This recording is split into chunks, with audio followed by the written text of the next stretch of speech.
Pam Bondi caught moments may make headlines, but what happened in this exchange left people leaning forward trying to catch every word. It started with a simple yes or no question. That's it. A question that anyone in a position of power should be able to answer without hesitation. What's key? What's a setter dude? What's a setter dude? Did the FBI director fire people because of politics? Not rumors. Not speculation. Just a direct accountability test. And instead of a clear answer, viewers got an evasive dance that raised even more questions. Imagine sitting in the hot seat being pressed again and again, and each time choosing not to take the straightforward route. Protected against political retribution. So you're testifying today that you played no role in the firing of even a single FBI agent for political retribution. None for political retribution. And if any FBI agent said you did, they would be lying. Is that your testimony? I'm only speaking to my actions. Everybody is allowed to make their allegations. Oh, no, these are allegations against you. And so, Mr. Patel, if FBI, senior FBI agents or employees said that you were firing them for political retribution reasons because of the cases they were assigned, you're saying they would be lying. Is that anyone that was terminated at the FBI was done so for failing to meet the standards, uphold their constitutional oath, and effectuate the mission. Well, by meet the standards, are you talking about meet the standards of protecting the president under any circumstance? No. You also guaranteed Senator Blumenthal that every FBI employee will be held to the same, absolute same standard. No one will be terminated for case assignments. Are you testifying today that you never terminated anyone at the FBI, in whole or in part, because of a prior case assignment? No one at the FBI is terminated for case assignments alone. Well, I'm asking about you, Mr. Patel. Did you, in whole or in part, terminate anyone at the FBI because they worked on the Trump investigation or because they worked on January 6th? No one at the FBI has been terminated for case assignments alone. Okay, you're saying alone. Does that mean they were terminated in part because they were assigned to a January 6th case or assigned to the Mar-a-Lago case? You're being very precise here, Mr. Patel. You're saying alone. That means they were fired in part because they were assigned those cases. Is that your testimony? Absolutely not. But if you want to keep putting words in in my mouth, then let me ask you, let's strip away the word alone. Did you terminate or participate in any discipline of any FBI employee in whole or in part because of their work on an investigation of Donald Trump or January 6th? Yes or no? Any terminations at the FBI by employees. No, I'm asking you a very specific question. And I'm going to answer the question, but you don't like the answer because it's the truth and it guts your narrative. I want an answer to my question. I don't want an answer to someone else's question. So let me just be precise, and I ask for a yes or no answer. Did you ever terminate or discipline an FBI employee in whole or in part because they had been assigned or worked on an investigation of Donald Trump or January 6th? FBI employees are only terminated if they fail to uphold their oaths of office and duty. You're not answering my question. I don't have to answer your question yes or no because you're setting up a trap so you can have a media narrative. I'm not setting up a trap. And I'm not giving it to you. Unless it's true that you fired people. People have been terminated at the FBI who failed to uphold the standards that the FBI requires them to uphold. Did you tell anyone at the FBI that all FBI employees who they identified who had worked on cases against President Trump would be removed from their jobs? Did you tell that to someone at the FBI? Say that I would remove people for case assignments? That people that were identified as having worked on cases against President Trump would be removed from their jobs. Did you tell that to someone at the FBI? People are not removed for just case answer my assignments. question. Just answer my question. Did you tell that to someone? People are not removed for case No, assignments. you're not answering my question. And I would Mr. never Patel, tell anyone. Did you tell someone at the FBI that FBI employees identified as having worked on cases against President Trump would be removed from their jobs? Yes or no? Did you tell someone that? I would never tell anyone at the FBI that they're being removed for basically their case assignments. Okay, so anyone who said that would be lying. Is that your testimony? Anyone can say whatever they want. No, I know, but you're saying they were a liar. I'm telling you what I said. Because this is in the complaint against you, Mr. Patel. So you're saying Mr. Driscoll and others are liars? I'm not going to address the complaint in the ongoing Okay, well then litigation. let me ask you, have you ever told anyone at the FBI that the FBI tried to put the president in jail and he hasn't forgotten it, and that your job depended on the removal of agents who worked on cases against the president? No. Did you ever tell anyone that? No. Okay. Did you ever tell anyone that you knew these summary firings you were undertaking were illegal, likely illegal, and that you would be sued and later deposed? Did you ever tell anyone that? No firings at the FBI or terminations were done for anything other than justified Did you ever cause. tell anyone that, Mr. No, Patel? Why don't you no answer my question? terminations at the FBI were ever done in my tenure for anything other than failing Did you to ever tell uphold anyone their that, oath of Mr. Patel? You office willing to or answer the their- question? The FBI. I guess I you're not have willing to answered answer the it. question. So let me move on. Let me Repeatedly. move on to the Epstein files. You said you're the most transparent FBI director in history, so I'm going to put you to the test. In 2024, you were asked by Glenn Beck about Epstein's Black Book. And you said, he asked, who has Jeffrey Epstein's Black Book? And you said, Black Book, FBI. And he said, but who? That is, I mean theirs. And you said, oh, that's under the direct control of the director of the FBI. That's what you said. Was that true, Mr. Patel? I'll rely on you quoting it accurately. I did that a couple Was of it years true ago. what you represented to Mr. Beck and the president's supporters out there, or were you lying? No, Was it true that the Black Book, Epstein's Black Book, was in the possession of the FBI director?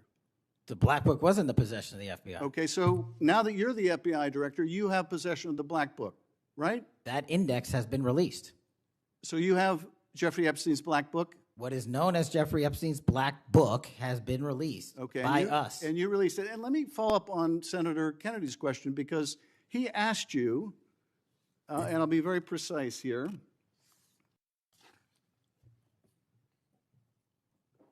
You've seen most of the files. Who, if anyone, did Epstein traffic these young women to besides himself? And you said, himself. There's no credible information, none. If there were, I would bring the case yesterday that he trafficked to other individuals. And Kennedy, the information we have, again, is limited. And Senator Kennedy said, the answer is no one. And you said, for the information we have. So is it your testimony today that in all the Epstein files, that Jeffrey Epstein trafficked no one to anyone but himself? Is that your testimony, Mr. I never Patel? said Jeffrey Epstein didn't traffic anyone else. Did he traffic any young woman to someone other than himself? That was Mr. Kennedy's question, And I Senator Kennedy's said question. the information that 3 administrations have had access to I'm have asking made you- determinations that there are no investigative leads that were credible to prosecute and investigate any others. I'm Well, specifically I'm asking stating you whether we it's were your working on. testimony today. Well, you just read it, and I I'm- said it I'm- 10 minutes ago, so let the record reflect my I testimony. just want to make sure there's no misunderstanding, because there are victims like Virginia Guifer who have testified otherwise, who have said otherwise, and you're telling the American people today that the Epstein list is a single name and it's Jeffrey Epstein. That's what we're to believe? That's not what I'm saying. That's what you're saying, and Well, you can say whatever you Let want. me ask you this. When Todd Blanche went to interview Ghislaine Maxwell, she said, but did I think these guys were coming for that? I really don't. If you met Epstein, there's no way that this cast of characters, of which it's extraordinary, and some are in your cabinet, who you value as your co-workers, and you know would be with him if he was a creep or because they wanted sexual favors. A man wants sexual favors, he will find that. They didn't have to come to Epstein for that. And the next question Todd Blanche, the president's former criminal defense lawyer, asked is not who in the cabinet, who are you referring to? His question is, so when's the last time you think you were with Mr. Epstein when he got a massage? So let me ask you, who are those cabinet members that Ghislaine Maxwell was referring to that, that were part of this cast of characters associated with Mr. Epstein? Who are they? The Deputy Attorney General took the aggressive step that no one else did and interviewed Miss Maxwell for I'm 2 asking you, days, who are and the we ca- released who are the the cabinet entirety members? of that Who are the transcript. cabinet members? I do not have that transcript in front of me. You're picking it piecemeal. The American public can read the entirety of Let me ask that. you one last question, because you clearly won't tell us the cabinet members associated with Mr. Epstein. Let me ask you one last question. And that is, right after she gives this testimony in front of an FBI agent, among others, she's transferred to a minimum security prison not suitable for a sex offender like herself. Who made that decision and why? The Bureau of Prisons. The Bureau of Decisions made it in Prisons. The Bureau of Prisons decided on their own, without any consultation with Blanche or anyone else, that they were going to suddenly, after this interview, completely unrelated to this interview, completely unrelated to anything she said, move her to a prison not suitable for a sex offender. You want the American people to believe that? Do you think they're stupid? No, I think the American people believe the truth, that I'm not in the weeds on the everyday movements of you're not in inmates. the weeds? What I am doing is protecting this country, providing historic reform, and combating the weaponization of intelligence by the likes of you. And we have countlessly proven you to be a liar in Russiagate, in January 6th. You are the biggest fraud to ever sit in the United States Senate. You are a disgrace to this institution and an utter coward. I'm not surprised. I'm not surprised that you continue to lie from your perch and put on a show so you can go raise money for your charade. You are a political buffoon at best.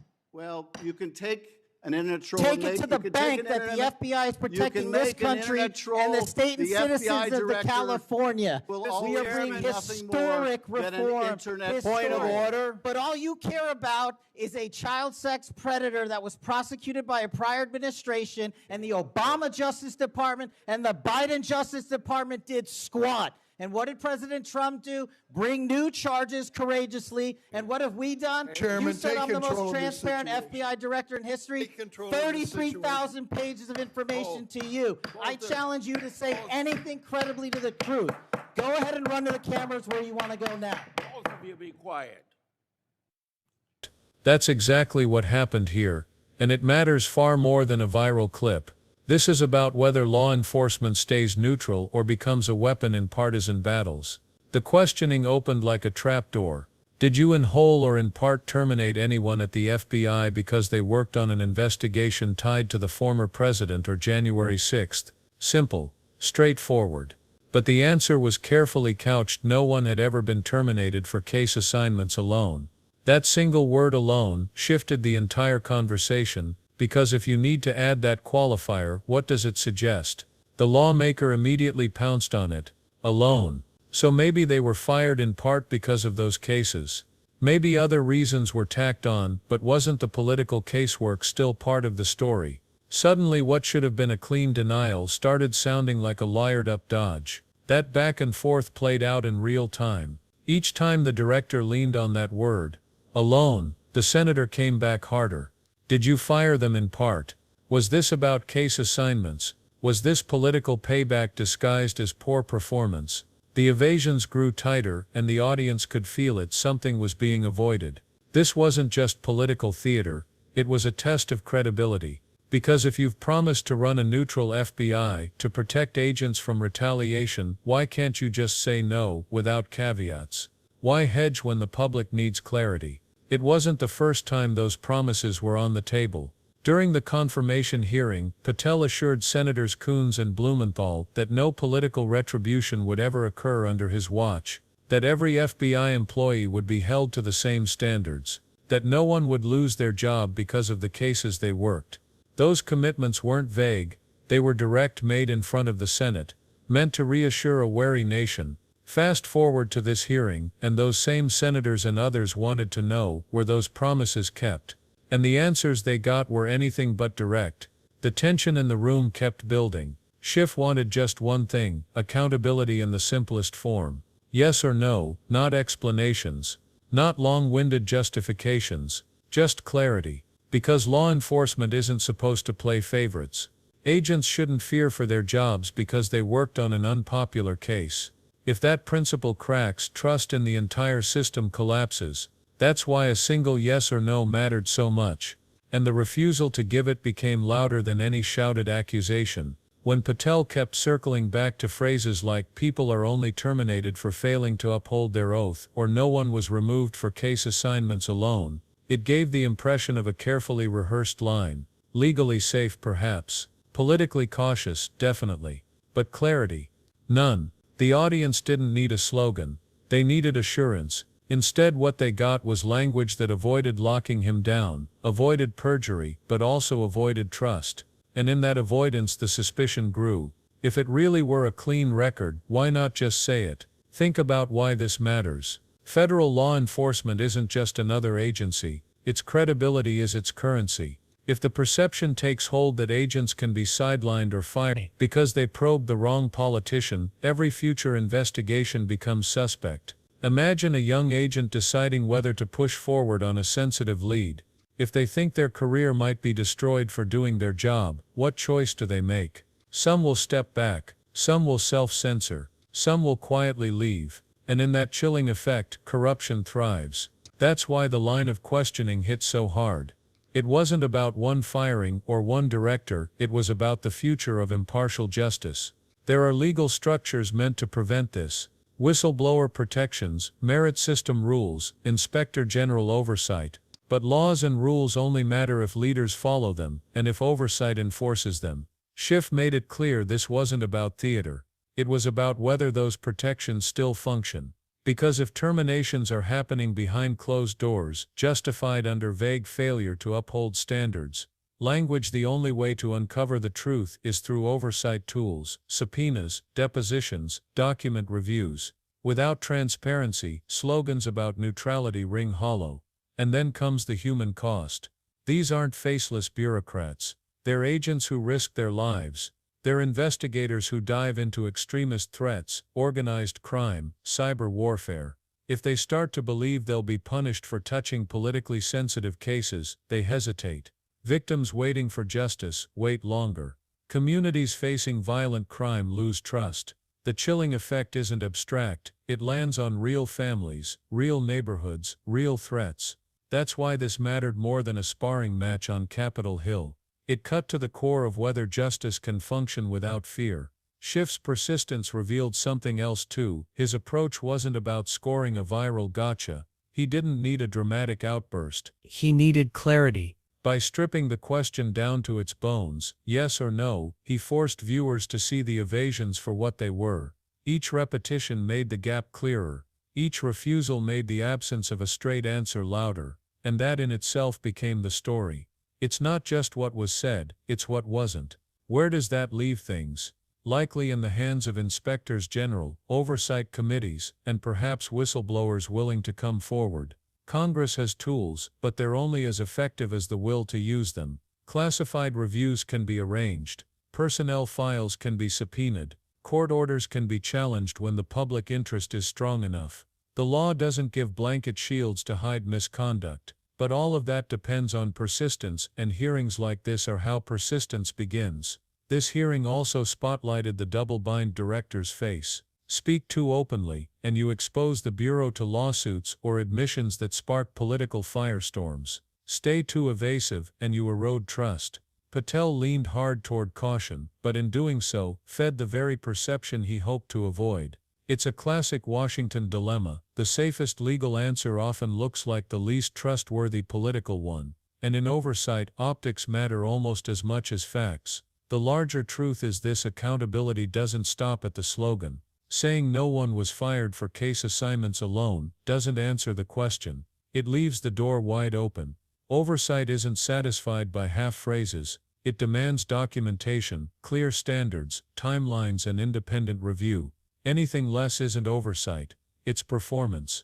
And Schiff, to his credit, didn't let the dance go unnoticed. For the viewers watching, this wasn't just another partisan clash. It was a window into whether one of the nation's most powerful institutions still belongs to the people, or to politics. And that's why so many found themselves leaning in, waiting for that simple word, yes or no, that never came. Because in the silence of that missing answer lies the bigger question: can justice survive hedging? So where does this go next? Some are calling for an inspector general review. Others want Congress to demand classified briefings with the names, dates, and reasons for terminations. Whistleblowers could come forward.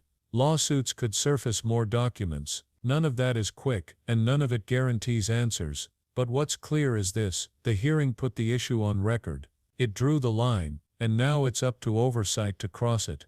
At the end of the day, the exchange showed two things. One lawmaker did exactly what oversight is supposed to do, test the promises of accountability. And one director chose caution over clarity, leaving voters with more questions than answers. That gap isn't a headline, it's a problem. Because if trust in justice breaks, rebuilding it takes decades. And that's a cost no society can afford. So here's the question for you: did Patel dodge accountability, or was he playing by legal constraints? Should Congress push for a full Inspector General review? Should whistleblowers be protected to come forward?